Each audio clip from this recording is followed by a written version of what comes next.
Welcome back to the CSP Elite Baseball Development Podcast. I'm your host, Eric Cressey, and this is our 35th installment of Pinch Hit Friday. This week is actually a timely episode. We had just hosted a event at our facility for parents, coaches, and youth players, basically surrounding the injury epidemic we're seeing in youth baseball.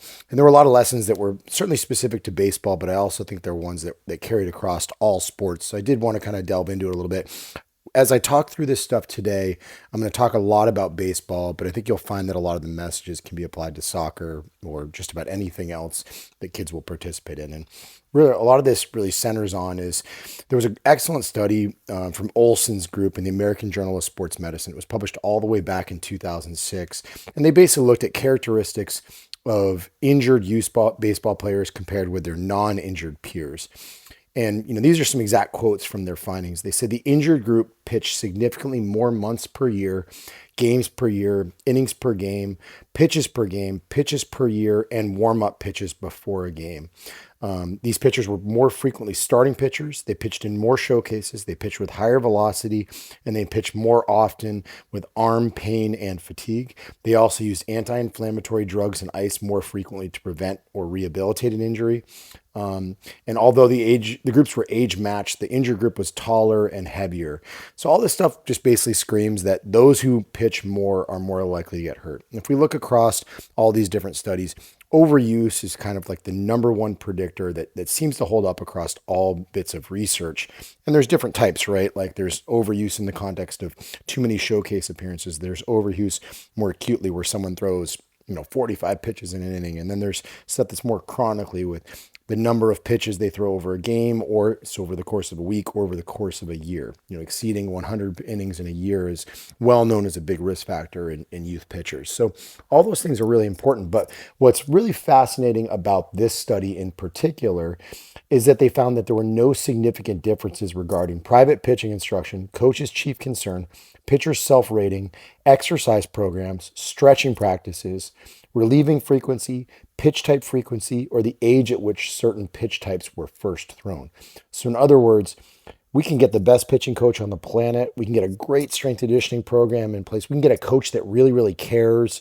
We can hold off on throwing curveballs, sliders, whatever pitch you for whatever reason, perceive as more dangerous. And absolutely none of it matters unless you avoid overuse. Overuse trumps absolutely every bit of expertise. So I often say that when I look at a lot of the injuries that we see in the youth ranks, over 90% of them are preventable just by being able to do math and not shifting into periods of stupidity. And unfortunately, it only takes one stupid lapse, one period of overuse where someone goes out and throws an excessive amount in one game and they pay the price for it. So this is a really, really important lesson that, we have to really convey to a lot of our up and coming players. Now, here's the challenge. Parents have to be educated and comfortable actually saying no.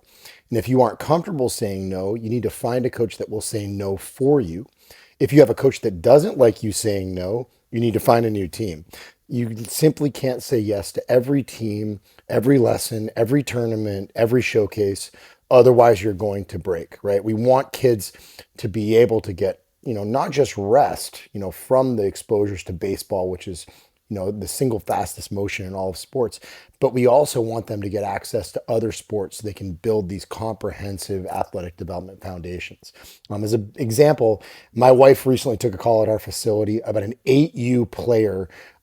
His mom actually said that the coach told him he would be kicked off the team because he wanted to play at a soccer tournament one weekend during their fall baseball season, right? He's a 7-year-old player. So this is a huge, huge problem. People thinking that they want to be everything to everyone all the time, and it simply doesn't work. And if you really look at some of the best scouts on the amateur side of things in professional baseball, they actually encourage a lot of the top prospects to take fall baseball off. Go get stronger, play a different sport, be athletic, just shift away. There's nothing you're going to do at a showcase in October to improve your draft stock the following July. And I really respect those scouts that shout from the rooftops that that's a big problem. So, the single most important word in the world of youth sports is no. Parents have to be willing to say it. Coaches have to be willing to hear it. And like I said, if it's not the right feedback that coach wants, then those parents need to go and find a different program. So I think a lot of people listen to this podcast for hopefully some baseball specific expertise. They look for cutting edge training principles, but sometimes we have to be a little bit more reductionist with our thinking and our teaching. And we need to say that these people just need to be more firm so that they avoid making bad decisions. So no is the order of the day. You can't be everything to everyone throughout the year. Make sure you develop your calendar for the year with that in mind.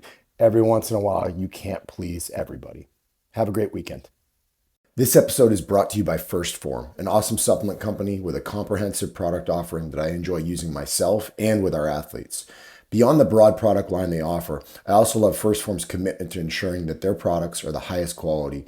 They meet NSF certified for sports standards for both consistency and purity. Their Formula One protein powder is the best tasting option I've had in over 20 years in the fitness industry, and they've got several great flavors to choose from. I also lean on their creatine monohydrate to support hard training, their collagen for joint health, their magnesium to help with sleep quality, and their fish oil for a variety of health benefits. Our daughters and I also share a love for their high protein meat sticks, which have become a big hit in the Cressey household for school lunches and on the go protein options as we head to gymnastics and softball practices.